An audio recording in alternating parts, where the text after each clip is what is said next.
Well, good morning everyone. My name is Peter Renshaw. I've been involved in trying to understand the way that children think for a very long time, going back to my honours thesis many decades ago.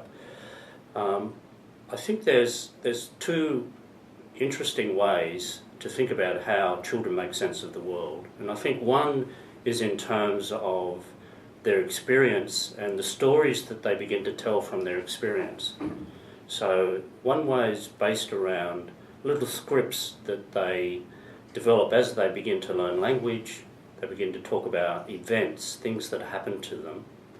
And these are time-related, sequence-related events in which they're characters, there's events to tell, there's exciting things, and there's resolution.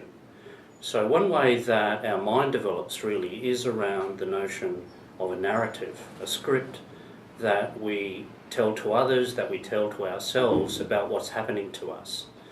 So it's clear that one of the capacities we have as humans that's basic to our cognition is this capacity to talk about events, to remember events, and to tell others about those events. But narratives are not simply stories that we tell, but they become ways in which we make sense of ourselves in the world.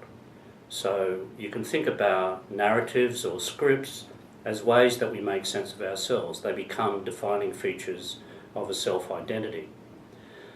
When you go back in human history, it's clear that when people wanted to convey to others the rich experiences they had, they told stories. Those stories became folklore, and folklore became defining ways of thinking not just about the self but about the whole group.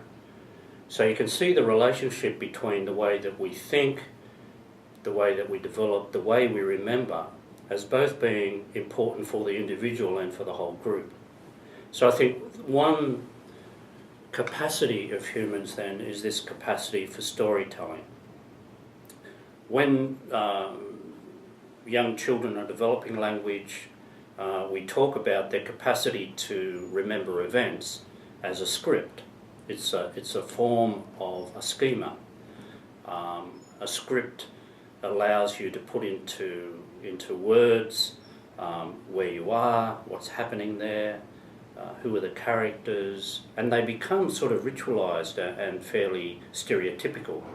And so we develop scripts for all types of things, like going to school, going to a restaurant, getting on a bus, what happens at play school. So these scripts become fairly stereotyped, and therefore they become predictable. And being predictable, they're easy to access, and they provide us with a way of making sense, of telling, and so on.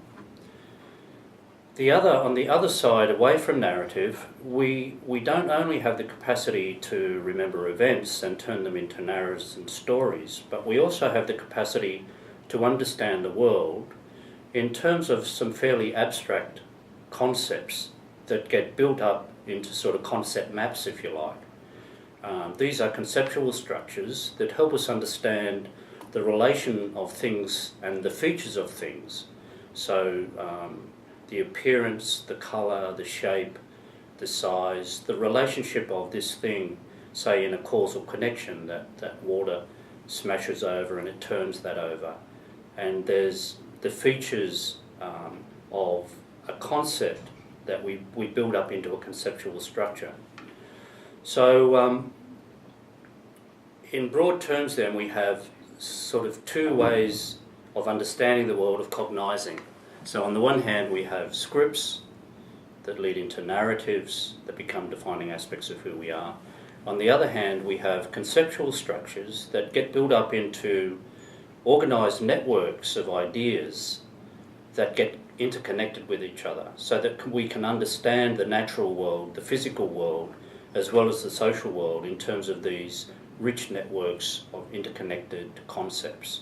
So we have concepts, conceptual structures on the one hand, we have narratives on the other.